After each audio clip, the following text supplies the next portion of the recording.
Bintu bingi ebizze byogerwa ku kyala kwa Kenzo ewa Nyamutooro. Bangi baleese videos nyingi okutukakasa nti nno bino tebiyinza kukola. Era bwondaba nga ndiringa ne munnabyabufuzi yenna manya mubalako kasente. Naye tuula nakoze research era nkuleetedde obukakafu obulaga nti Kenzo agenda kuwangaaza Nyamutooro. Katuveewo. Ensonga nyingi naye mbajjidde esatu ezisinga. Njagala okubajjukiza nti nno mu nsi teyi kiwangaala lubeerera era ne bawangaala emyaka 5 omu atuuka akaseera n'afa. Naye katugende ku nsonga esookera ddala.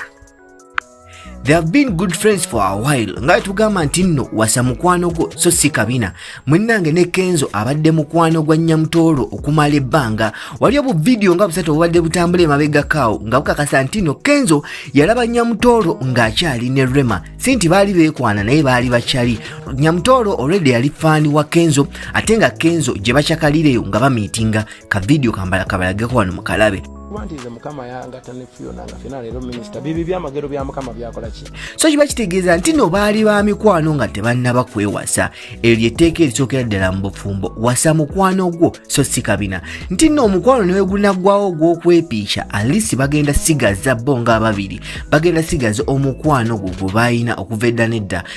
Njagala okubajjukiza nti obufumbo si bwangu. Mutuuka akaseera ne musigaza ekintu kimu kyakubeera nga muli committed nti noono ye mukyala wange naye omukwano ogwo mba nga mwali mulina omukwano wakati wammwe just a friendship bamusobola okuwangala okusinga couples ezimu eziba zeekwanye ku lwakabina face n'ebintu ebisigalidde kubanga ebyo bituuka akaseera ne bifuuka nga bya bulijjo mu maaso g'oyo omuntu ogw'ofunye katugende ku namba 2. Number 2 tulinako the two have brands to protect. Njagala okubajjukiza nti kiyinza okubeera ekyango ekya Rema ne Hamza okwawukana okusinga Kenzo ne Nyamutooro lwansonga bano balina brands ennene ez'okuprotectinga. Ekisookera ddala Kenzo ye president wa federation ate nga Nyamutooro munabyabufuzi kaŋŋambe nti kati ye youth member of parliament. Oba abalemereddwa okwasaganya omusajja mu maka kati olwana asobola okwasaganya district enamba olusense enamba awo kyandibadde nga tekisoboka. Era omuntu yenna n'abamuvuganya ajja kubanga akolesa reason eyo okugamba nti nno ono yalemererwa okubanga akwasaganya bbaawe. Ekitegeeza tagenda asobola kutufuga nga district oba okutufuga ng'ensi. Kyekimu ne ku Kenzo nti Kenzo kati president wa federation ekintu kyo muyinza okukirabanga ekintu ekitono naye ekintu kyonna kyonna ekirimu okufuna ssente ennyingi n'okufuga abantu abasukka 10 that means ekintu ekyo kinene. Ekitegeeza nti no Kenzo alina okukuuma amaka ge ne famire ye okakasa nti asobola okufuga oba okukulembera abantu amangi kati abagenda kulwana nnyo okulaba nga asobola okukuuma brand ye gy'azimbye okuva edda nedda. Awo aba agenda kusigala naani ne Nyamutooro.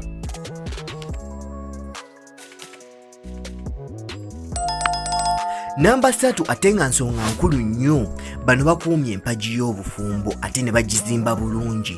Munnange bagikola Kenzo yagenda n'akyala ewaaba Nyamutooro.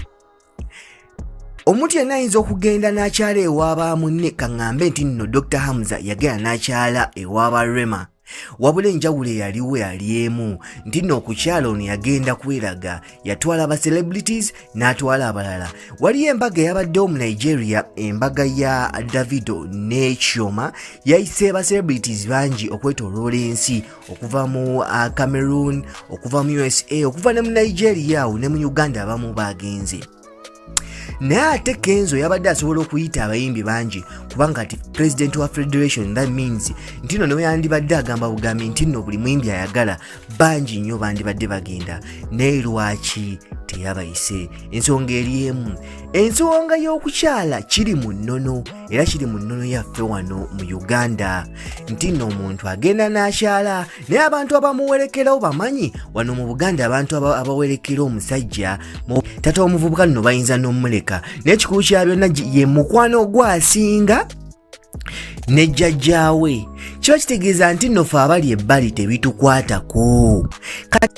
Kati buli womenya ennono bintu bingi nnyo ebikulema okuba nga otuukiriza okugeza nga oli awo okoze obufumbo ogenze kukyala oyise ba socialites bonna ng'abantu bwe baali baagala tino ba bad black bajje n'abalala bajje abantu abasinga obungi abagenda okujja mu bo mulimu ba bloggers bannamawulire bagenda kujajinga omukolo gwammwe gwatambudde bwe guti ne bwe guti kiba kitegeeza tegwendigenda kuyimirira bulungi nga mmwe mwakoze ki we mwagwagadde abantu ab'amakulu mu bulamu bwe bayinza n'obutafuna budde kubeera mu maaso ku mwanjo nga bali mu kukwasa omukyala naye ate wano obanga ogenze n'abantu bokka ab'omugaso bwe weetaaga that means emikolo girina okukolebwako giba gigenda kukolebwa eyo ensonga y'amakulu nnyo era Kenzo namwaddewo tik okubanga teyayita aba socialites n'abayimbi banne ku mukolo ogwo kubanga emikolo mingi nnyo waliyo omukolo gw'okwanjula omukolo gw'okwanjula tegulina buzibu omukolo gw'embaga tegulina buzibu omukolo gw'okukyala gwe gusinga amakulu mu mikolo gyonna